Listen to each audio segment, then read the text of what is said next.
por años, el alto índice de homicidios ha generado que El Salvador sea considerado uno de los países más peligrosos del mundo, ya que en pasados gobiernos nunca se implementaron estrategias integrales que permitieran la reducción sostenida de la criminalidad. Recientemente, en sus redes sociales, el presidente de la República publicó y también Casa Presidencial.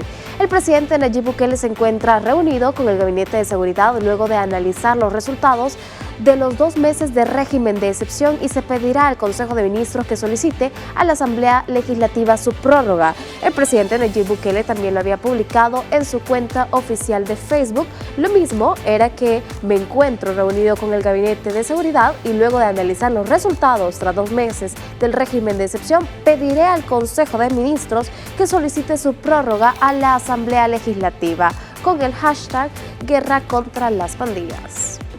Y es que por años el alto índice de homicidios generó que El Salvador fuera considerado como uno de los países más peligrosos del mundo, ya que los pasados gobiernos nunca implementaron estrategias integrales que permitieran la reducción sostenida de la criminalidad. Pero solo en 3 años de gestión del presidente Nayib Bukele, El Salvador está fuera de la lista de los países más violentos del mundo. Un tiempo en donde el gobierno autorizaba el número de homicidios que podían haber en un día.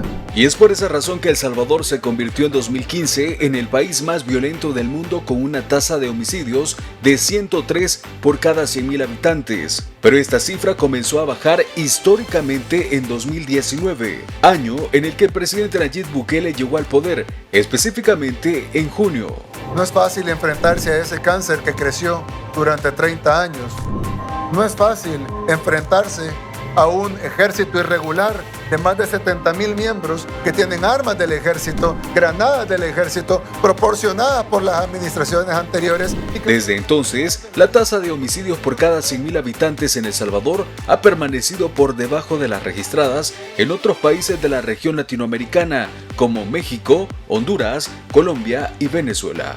De junio a diciembre de 2019, el país cerró con una tasa de 36 homicidios por cada 100.000 habitantes, muy por debajo de la de Honduras con 36.6, México 27 y la de Venezuela con 45.6. Sin embargo, en 2020, la tasa llegó hasta los 19 homicidios por cada 100.000 habitantes, la más baja registrada en la historia de El Salvador. Según las autoridades del Gabinete de Seguridad, esto tras implementar la 4ª fase del Plan Control Territorial denominada Incursión. Logramos reducir hasta en un 40% más los homicidios gracias a la fase 4, que su implementación obviamente no es rápida, porque uno de los pilares fundamentales de la fase 4 es duplicar el número de elementos de la Fuerza Armada. Pues como ustedes saben, duplicar la Fuerza Armada no se puede hacer de la noche a la mañana. 2021 fue considerado como el año más seguro en la historia de El Salvador. Las autoridades contabilizaron 1.143 asesinatos, un promedio de 3 homicidios al día. En 2015 fueron 6.656. Debemos de recordar de dónde venimos, en dónde estamos y hacia dónde vamos. 2022 se encamina a desplazar a 2021 como el año más seguro nunca antes registrado, reportándose incluso una semana completa sin hechos violentos, gracias al régimen de excepción. A 3 años de la gestión del presidente Nayib Bukele, El Salvador dejó de ser el país más violento del mundo. Y es que al hacer una comparación de las cifras de violencia de los gobiernos de Arena y el FMLN con los fallecidos durante el conflicto armado de la década de los 80, los datos son alarmantes. Se estima que durante la guerra civil unas 75,000 personas perdieron la vida. Sin embargo, después de que Arena y el FMLN firmaron lo que llamaron acuerdos de paz en 1992, la violencia social fue desproporcional. En los 30 años de los gobiernos de los partidos tradicionales, 72.800 salvadoreños fueron asesinados, principalmente por pandilleros, en un periodo donde supuestamente se reinaba con paz. En lugar de solucionar el problema, tanto Arena como el FMLN negociaron beneficios con las estructuras terroristas a cambio de un respaldo político. Y es que la crisis de seguridad de gobiernos pasados venía heredada de administración en administración. Los altos índices de violencia se reflejaban en los datos estadísticos de diferentes sondeos de opinión. en lo que se ponía al descubierto la inoperancia en planes de seguridad que Arena y el FMLN implementaron. Las estadísticas ponían en descubierto la grave crisis de seguridad en la que estaba hundido el país. La inoperancia de diferentes planes de seguridad se evidenciaba en los distintos sondeos de opinión, que solo reflejaban el flagelo que día con día vivía la población. Al revisar los datos del 2009, cuando finalizó el mandato de Elías Antonio Saca del Partido Arena, vemos que 3 de cada 5 salvadoreños, es decir, un 62%, consideraba que el crimen organizado aumentó durante ese año. Al comparar los datos con resultados de 2008, se reflejó un incremento en la delincuencia en un 16% a nivel nacional.